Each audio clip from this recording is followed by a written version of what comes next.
How's it going, guys? It's such a beautiful day. I bet you're just aching to spend it learning about trusses, right? Exactly. That's what I thought.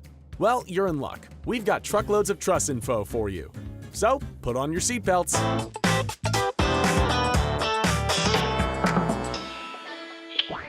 So let's have it. What's a truss? Let's look at a very ordinary truss, and we'll recognize it straight away. Look familiar, eh?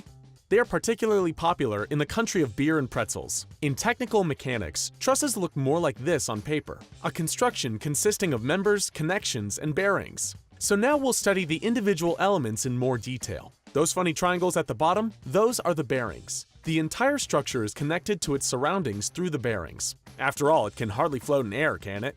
By the way, you can easily recognize them by the striped area beneath the triangles. We can also see that the bearing on the right-hand side is a fixed bearing, which means that it restricts motion in two directions.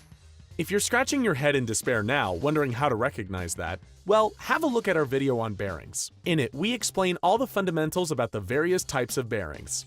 Alrighty then. The bearing on the left is a floating bearing only, restricting one type of motion. And that wraps it up for our analysis of bearings. Let's move on to the next element. What are those circles doing there? Well, you might have guessed it already.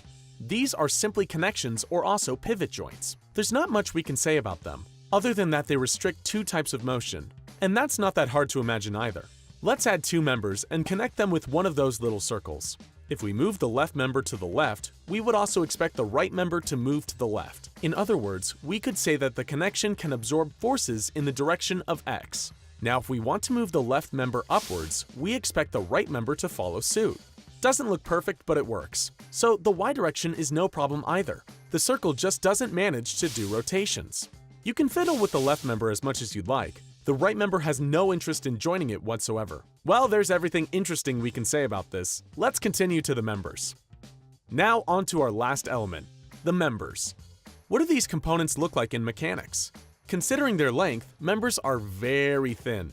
They are so thin that we like to represent them by lines. Now, are you ready for an exclusive representation of a member in all its metal glory? Now you're at a loss for words, right? Well, alright. What do we do with these thin members? Just like almost all other elements in mechanics, they are subjected to forces. They need to transmit these forces all the way down to the bearings. There is something special about these members, however. They only ever transmit forces along their length, which looks a little something like this. Even if the forces are exerted in a different location at one end, the force on the other end will always be transmitted in the direction of the member. In our example, the member is subjected to pressure. However, you can also subject it to tension. Alright, we've now gotten to know the members a bit better. It's probably best to go back to the beginning and make sure that all this knowledge sticks. Alright, from the very beginning, the truss. It's common to number the members.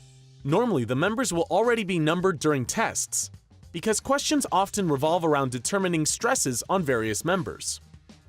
Let's start by taking stock of what we know, in this case by checking how many pieces of each elements are present. First, the bearings. We are only interested in the total number of restrictions of all bearings in the system, so we simply add up the numbers of degrees of freedom that are restricted by all bearings.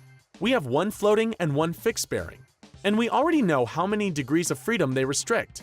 It's 1 for the floating bearing and 2 for the fixed bearing, which gives us an overall value of 3 for A. Then we need the total number of members in the system. If it helps, you can use your fingers to count members, or sheep for all I care. What matters is that you don't forget any members. If you counted correctly, you should arrive at a total of 7 members. Now we need the total number of pivot joints, or, put more simply, the number of circles in the diagram. In our case, we have 5. These values are crucial to define the static determinants of these trusses. For this, take a look at this very simple formula. Now we simply insert the values. 2 times 5 equals 3 plus 7. So, 10 equals 10, and that's quite correct. In other words, we can say that this system is statically determinate. We will have a detailed look at what this means exactly in another video. And this wraps up today's video on trusses. Here's what we need to remember. Trusses consist of 3 crucial elements: bearings, which connect the truss to its surroundings; pivot joints, which connect the individual members; and then there's the members themselves, which need to deal with the various forces involved. I hope this gives you a good impression of trusses, and see you later.